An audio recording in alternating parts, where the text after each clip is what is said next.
বেশ কিছুদিন আগে আমার সাথে এক ভদ্রমহিলার আলাপ হলো। ভদ্রমহিলার বয়স ওই বছর 50 হবে হয়তো। উনি দিনের বেলায় একটা ঝকমকে ঝকমকে শাড়ি পরে ট্রেনে উঠলেন। সবাই তাকাচ্ছিল ভদ্রমহিলার দিকে। ট্রেনে উঠেই আমার পাশের সিটটা যেহেতু ফাঁকা ছিল, উনি ওখানে বসলেন। বসেই আমাকে প্রশ্ন করলেন হঠাৎ করেই যে, আচ্ছা, এই ট্রেনটা উত্তরপাড়ায় দাঁড়াবে তো? আমি ভদ্রমহিলার দিকে তাকিয়ে বললাম, হ্যাঁ, অল স্টপেজ। উনি যেন স্বস্তির নিঃশ্বাস ফেললেন। তারপরেই পার্স থেকে ফোনটা বার করে কাউকে বললেন, হ্যাঁ, আমার আর মিনিট 15-20 দেরি হবে পৌঁছতে, অনুষ্ঠানের আগে আমি ঠিক পৌঁছে যাব, তোরা চিন্তা করিস না। এরপর ফোনটাকে আবার যথাস্থানে রেখে আবার মুখের দিকে কয়েক সেকেন্ড তাকিয়ে নিয়ে আমায় জিজ্ঞাসা করলেন, আচ্ছা, আমাকে কি খুব বেমানান লাগছে? আবারও জিজ্ঞেস করলেন, এটা কি খুব দৃষ্টিকটু কি? আমি হঠাৎ একটা এমন প্রশ্ন পেয়ে কিছুটা হকচকিয়েই গেলাম প্রথম অবস্থায়। তারপর বললাম, কেন বলুন তো? বললেন, না, আসলে দেখুন সবাই কেমন তাকাচ্ছে আর আমার নিজেরও কেমন লাগছে। আমি বললাম, না না, সেরকম কোনো ব্যাপার না, বেশ ঠিকঠাকই তো লাগছে। উনি বললেন, আসলে জানেন তো, এই শাড়িটা না আমার হাজব্যান্ড আমাকে জন্মদিনে গিফট করেছে। তার আবদার আজকের অনুষ্ঠানে যাওয়ার সময় নাকি এই শাড়িটা পরে যেতেই হবে। আসলে এই শাড়িটা তো বিয়ে বাড়িতে রাত্রির পরা শাড়ি, তাই দিনের বেলায় যেন বড্ড বেমানান। তবু আমি তার আবদার ফেলতে পারিনি, জানেন তো। সবাই কেমন তাকাচ্ছে, হয়তো দৃষ্টিকটুই লাগছে, তবুও আমি তার আবদার রেখেছি। আর আসার সময় তার ওই মুখের হাসিটাই যেন আমার সব থেকে ভালো লাগার। আমি এতগুলো কথা শোনার পর এবার বললাম, বেশ করেছেন, পড়েছেন, তাতে কি হয়েছে? খুব ভালো করেছেন। যেখানে ভালোবাসা বিশ্বাসী আলটুসি বারান্দার মতো, সেখানে কে কি বলছে, কে কি ভাবছে, এগুলোর কোনো মানেই হয় না। সেই ভালোবাসার মানুষটার কথার যে আপনি দাম রেখেছেন, এটাই অনেক।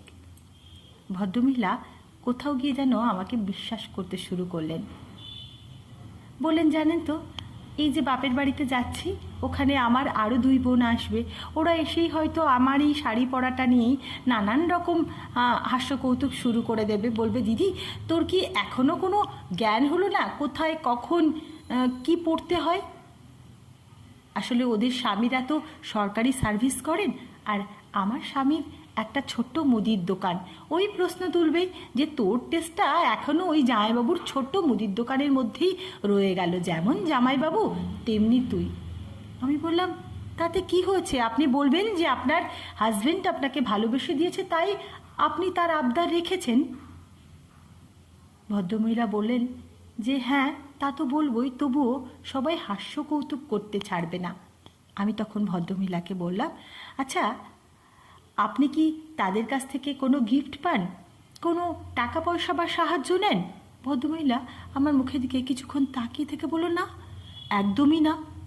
আমার স্বামী কারো কাছ থেকে 10টা পয়সা নেওয়াও পছন্দ করে না। আর আমাকে ভালোবেসে বিয়ে করেছিল বলে সব সময় আমার সম্মান রাখার চেষ্টা করে। বরঞ্চ আমি ওদের দিদি, তাই বেশিরভাগ সময়টা বা সব সময়ই আমি ওদের গিফট করি। আমি বললাম, তাহলে কে কি বলল, কে কি ভাবলো, তাতে আপনার কোনো কিচ্ছু যাওয়া আসার কথা নয়, তাই না বলুন? আর দেখবেন, আপনি যদি খারাপ থাকতেন, আপনার হাতে হয়তো আপনার বোনেরাই 200-500 টাকা ধরিয়ে দিয়ে বলতো, দিদি, কিছু মনে করিস না, তোর পছন্দ মতো কিছু কিনে খাস বা কিছু কিনে নিস। কিন্তু যেই দেখেছে যে আপনার বোনেরা, যে আপনি শান্তিতে, আদরে, যত্নে, ভালোবাসায় আছেন, সেটা হয়তো তারা সহ্য করতে পারে না। আসলে এটা একটা হিউম্যান সাইকোলজি। কোথাও থেকে একটা ঈর্ষা তৈরি হয়, কারোর ভালো থাকা নিজেদের মানুষরাই দেখতে পারে না। এই কথাগুলো শুনে যেন ভদ্রমহিলা খুব স্বস্তি পেলেন। ট্রেন থেকে নামার সময় আমার মাথায় হাত দিয়ে বললেন, তুমি আমার থেকে বয়সে অনেকটাই ছোট, কিন্তু আশীর্বাদ করি তুমি ভালোবাসায় থেকো আর ভালো থেকো, এরকমই থেকো তুমি। কলমে অর্পিতা সরকার, কণ্ঠে আমি চৈতালি।